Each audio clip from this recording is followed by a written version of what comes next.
Back to taxes in seconds YouTube channel. आज इस video में हम आपके साथ शेयर करने वाले हैं जीएसटी करदाताओं को मिली बड़ी राहत, interest on delayed payment of GST. तो बने रहिएगा वीडियो के एंड तक ताकि आपको पता लग सके कि जीएसटी में लगने वाले इंटरेस्ट में क्या बदलाव हुए हैं, साथ में ये बदलाव कब से एप्लीकेबल होंगे, इसकी जानकारी आपको मिल सके।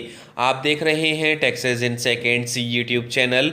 हमारे चैनल पर आपको केवल टैक्स से रिलेटेड वीडियोस ही देखने को मिलते हैं, तो अभी सब्सक्राइब करें हमारे चैनल को। अगर आपको हमारा कंटेंट पसंद आता है तो साथ में बेल आइकन को प्रेस कर ऑल नोटिफिकेशंस को ऑन कर लीजिएगा ताकि आने वाले वीडियोस का नोटिफिकेशन आपको मिल सके।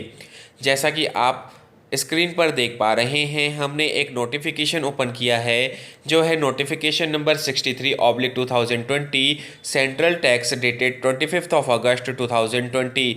इस नोटिफिकेशन में बताया गया है, in exercise of the power conferred by subsection second of section 1 of the finance act second of 2019 the central government hereby appoints the first day of September 2020 as the date on which the provision of section 100 of the Finance Act second act 2019 shall come into force. तो हम लोगों का जो finance act second वाला था 2019 का, उसकी section 100 को इस नोटिफिकेशन के जरिए एप्लीकेबल कर दिया गया है, जो कि 1 सितंबर 2020 से एप्लीकेबल होगी।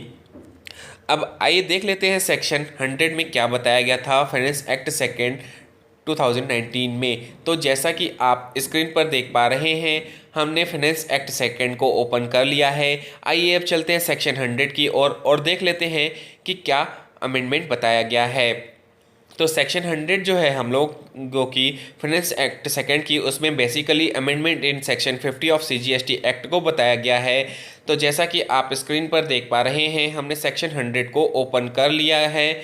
यहाँ पर बताया गया है amendment of section 50 in section 50 of the central goods and service tax act in subsection 1 the following proviso shall be inserted namely. तो हम लोगों का सेक्शन 50 जो है सीजीएसटी एक्ट का, वो जीएसटी के लेट पेमेंट पर लगने वाले इंटरेस्ट से संबंधित है। उसमें एक प्रोविज़ो जो है इंसर्ट किया गया है फाइनेंस एक्ट सेकंड के जरिए।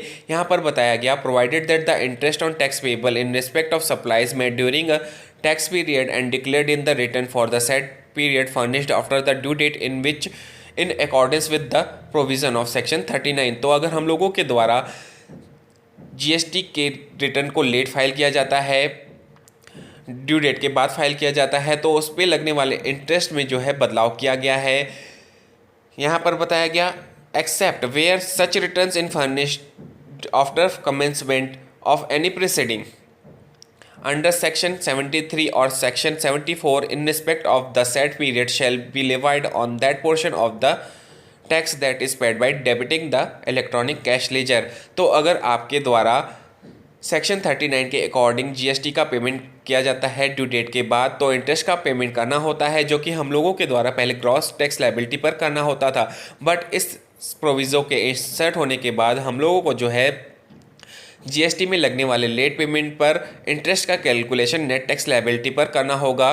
सेक्शन 73 और 74 को छोड़कर, मतलब 73 और जो 74 है सीजीएसटी एक्ट का, उसमें बताया गया है कि अगर हम लोगों के द्वारा आईटीसी को गलत अवेल कर लिया जाता है या कम ज़्यादा अवेल कर लिया जाता है, उस केस में अगर इंटरेस्ट बनता है तो ये एप्लीकेबल नहीं होगा। और कोई प्रोसीडिंग चल रही है, उसके कारण से अगर कोई इंटरेस्ट बनता है तो उस केस में ये एप्लीकेबल नहीं होगा।